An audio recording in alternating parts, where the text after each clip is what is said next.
Iran மற்றும் அமெரிக்காவுக்கு இடையிலான தற்போதைய ராணுவ மோதல்களும் அதனால் ஏற்பட்டுள்ள இழப்புகளும் உலகரங்கில் பெரும் அதிர்வலைகளை ஏற்படுத்தி வருகின்றது.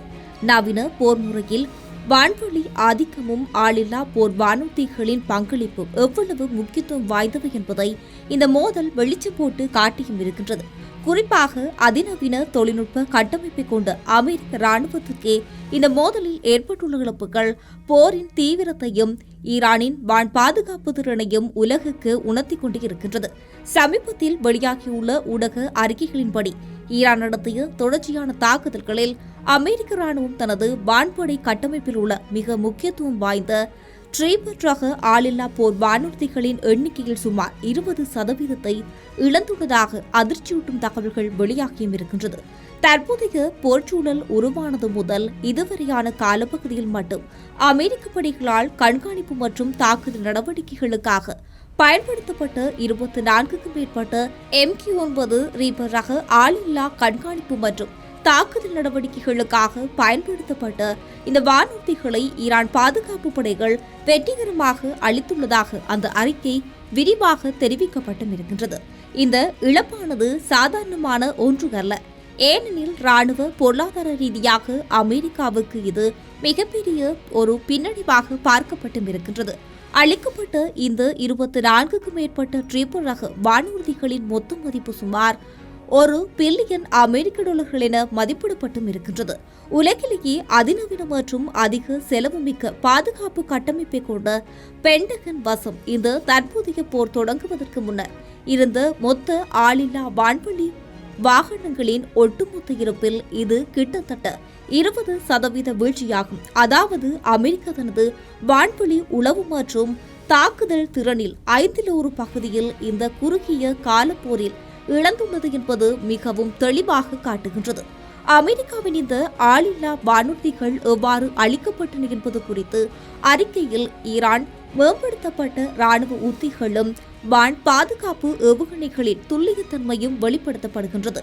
இழக்கப்பட்ட வானூர்திகளில் பெரும்பாலானவை வான்வெளியில் பறந்து கொண்டு உளவு வேலைகளில் ஈடுபட்டிருந்த போதே அல்லது இலக்குகளை நோக்கி சென்று கொண்டிருந்த போதே ஈரானின் அதிநவீன வான் பாதுகாப்பு அமைப்புகளால் கண்டறியப்பட்டு மிக துல்லியமாக சுட்டு வீழ்த்தப்பட்டும் இருக்கின்றது.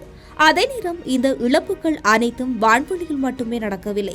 ஏனைய சில ஆளில்லா வானூர்திகள் பிராந்தியத்தில் உள்ள அமெரிக்க ராணுவ முகாம்கள் மற்றும் தளம் அமைந்திருக்கும் பகுதிகள் மீது ஈரான் நடத்திய அதிரடி ஏவுகணை தாக்குதலின் போது ஓடுதளங்களிலோ அல்லது பாதுகாப்பு முனையங்களிலோ தரையிலே வைத்து முற்றாக அழித்தொழிக்கப்பட்டும் இருக்கின்றது.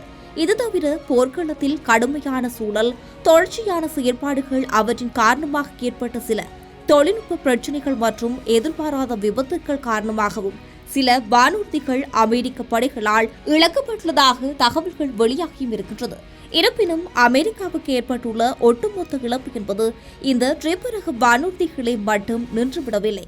அமெரிக்க நாடாளுமன்றத்தின் அதிகாரப்பூர்வ அறிக்கையின்படி இந்த கடுமையான போரின் போது அமெரிக்க ராணுவத்துக்கு சொந்தமான பல்வேறு ரகங்களைச் சேர்ந்த குறைந்தது 42 வானூர்திகள் கடுமையாக சேதத்துக்கு உள்ளாகியும் இருக்கின்றது அல்லது முற்றாக அழிக்கப்பட்டும் இருக்கின்றது. இதில் போர் விமானங்கள், ஹெலிகாப்டர்கள் மற்றும் பிற உளவு விமானங்களும் அடங்கும் என்றும் சொல்லப்படுகின்றது.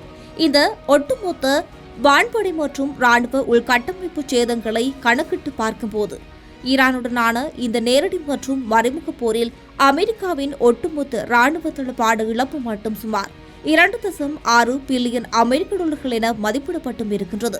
இந்த செய்தி அறிக்கை மேலும் சுட்டிக்காட்டுகின்றது. இந்த பிரம்மாண்டமான நிதி மற்றும் தளபாட இழப்பானது அமெரிக்காவின் போர்க்கள வியூகங்களை மறு பரிசீலனை செய்ய வைப்பதுடன் மத்திய கிழக்கு பிராந்தியத்தில் ஈரானின் ராணுவ பலம் மற்றும் ஏவுகணை தொழில்நுட்பத்தின் வளர்ச்சியை உலக நாடுகள் உற்று நோக்க கட்டாயப்படுத்தியும் இருக்கின்றது. உலக நாடுகளின் ஒட்டுமொத்த கவனத்தையும் தன் பக்கம் ஈர்த்துள்ள இந்த மோதலில் ஈரான் மிகவும் முக்கிய முடிவும் அதற்கு அமெரிக்கா மற்றும் இஸ்ரேல் காட்டும் எதிர்வினையும் சர்வதேச அரங்கில் புதியதொரு திருப்பத்தை ஏற்படுத்தியும் இருக்கின்றது.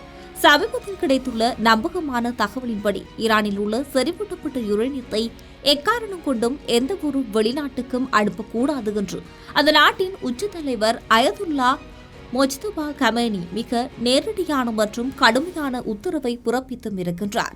ஈரானின் அணுசக்தி திட்டம் மற்றும் தேசிய பாதுகாப்பு சார்ந்த மிக முக்கிய முடிவுகளை எடுக்கும் இறுதி அதிகாரம் கொண்ட உச்ச தலைவரிடமிருந்து வந்துள்ள இந்த அறிவிப்பானது தற்போதைய அமைதி பேச்சுவார்த்தைகளில் பெரும் முட்டுக்கட்டையை ஏற்படுத்தியும் இருக்கின்றது. ஏனெனில் இந்த பிராந்தியத்தில் ஒரு நிரந்தர அமைதி ஒப்பந்தம் ஏற்பட வேண்டுமானால் ஈரான் தன்னிடம் வைத்துள்ள மிக உயர்தர செறிவூட்டப்பட்ட யுரேனிய இருப்பை முழுமையாக நாட்டை விட்டு வெளியேற்ற வேண்டும் அல்லது மாற்று நாடொன்றுக்கு ஒப்படைக்க வேண்டும் என்பதை அமெரிக்க ஜனாதிபதி டொனால்ட் ட்ரம்ப் ஆஸ்திரேலிய அரங்கமும் தங்களின் முதன்மையான நிபந்தனையாக விதித்தும் இருந்தது. ஈரான் அணு ஆயுத தயாரிப்பை தடுப்பதற்கு கடந்த காலங்களில் அமெரிக்க இஸ்ரேல் படைகள் வான்வெளி தாக்குதல்களை நடத்தியுள்ள சூழலில் இந்த யுரேனியத்தை வெளியேற்றுவதும் ட்ரம்பின் முக்கிய வெளியுறவு கொள்கை இலக்காக இருந்தது. இருப்பினும் தங்களின் இறையாண்மையை பாதுகாக்கவும் வருங்காலத்தில் அமெரிக்க மற்றும் இஸ்ரேலால் ஏற்படக்கூடிய அச்சுறுத்தல்களை எதிர்கொள்ளவும் இந்த யுரேனிய இருப்பு அவசியம் என்று ஈரான் கருதுகின்றது. இதன் காரணமாக தங்களில் உள்ள 1 கிராம் யுரேனியத்தை கூட வெளிநாடுகளுக்கு அனுப்ப முடியாது என்ற ஈரானின் புதிய மற்றும் பிடிவாதமான நிலைப்பாடு அமெரிக்கா இஸ்ரேல் கூட்டணிக்கு விடுக்கப்பட்ட ஒரு நேரடி சவாலாகவும் ராஜதந்திர மோதலாகவும் மாறியும் இருக்கின்றது. ஈரானின் இந்த திடீர் அதிரடி முடிவு அமெரிக்காவுக்கும் ஈரானுக்கும் இடையே தூதரக ரீதியாக நடுவராக இருந்து அமைதி பேச்சுவார்த்தைகளை முன்னெடுத்து வந்த பாகிஸ்தானுக்கு பெரும் அதிர்ச்சியை தந்தும் இருக்கின்றது. இஸ்லாமாபாத் மற்றும் தெஹ்ரானில் இரு நாடுகளுக்கும் இடையே ஒரு சுமூகமான உடன்பாட்டை ஏற்படுத்த பாகிஸ்தான் ராணுவமும் தூதரக அதிகாரிகளும் தீவிரமாக முயன்று வந்த வேளையில் இந்த யுரேனிய விவகாரத்தில் ஏற்பட்டுள்ள முரண்பாடு பேச்சுவார்த்தையின் முன்னேற்றத்தை கேள்விக்குறியாக மாற்றியும் இருக்கின்றது. இந்த கடுமையான ராஜதந்திர முட்டுக்கட்டை காரணமாக மத்திய கிழக்கில் மீண்டும் போர் மேகம் சூழ தொடங்கியும் இருக்கின்றது. இதன் நேரடி பிரதிபலிப்பாக சர்வதேச எரிசக்தி சந்தையில் கச்சா எண்ணெய் விலை மீண்டும் மிக அதிவேகமாக உயர்ந்து ஒரு பரலுக்கு 100 அமெரிக்க டாலரை தாண்டியும் இருக்கின்றது. ஹோர்முஸ் ஜலசந்தி மற்றும் கடல்வழி வர்த்தக பாதைகளில் ஏற்படக்கூடிய சாத்தியமான தடைகள் குறித்து பயம் காரணமாக இந்த விலை உயர்த்தப்பட்டும் இருக்கின்றது.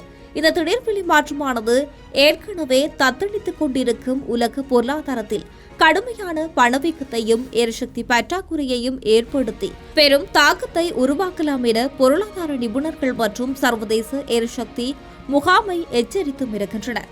இருப்பினும் இந்த பதற்றமான சூழலுக்கு மத்தியில் ராஜதந்திர வழிகள் முழுமையாக அடைக்கப்படவில்லை என்பதை காட்டும் விதமாக ஒரு தகவல் வெளியாகியும் இருக்கின்றது. பாகிஸ்தான் நடத்திய முதற்கட்ட பேச்சுவார்த்தை தொடர்ந்து வாஷிங்டன் தரப்பில் வழங்கப்பட்ட புதிய திட்ட வரைவை ஈரான் உன்னிப்பாக ஆய்வு செய்து வருவதாக அந்த நாட்டின் வெளியுறவு அமைச்சகம் வெளிப்படுத்தியும் இருக்கின்றது. ஆயினும் அமெரிக்காவின் திட்டத்தை ஈரான் ஆய்வு செய்து வரும் அதேவேளை அணுசக்தி தன்னாட்சியில் சமரசம் செய்ய முடியாது என்பதை உலகுக்கு உணர்த்தும் வகையில் உச்ச தலைவர் முஜ்தபா கமேனி இந்த கடுமையான உத்தரவு ஒரே நேரத்தில் வெளியாகியும் இருக்கின்றது. இந்த அமைதி பேச்சுவார்த்தை எவ்வளவு சிக்கலானது என்பதை உணர்த்தியும் இருக்கின்றது.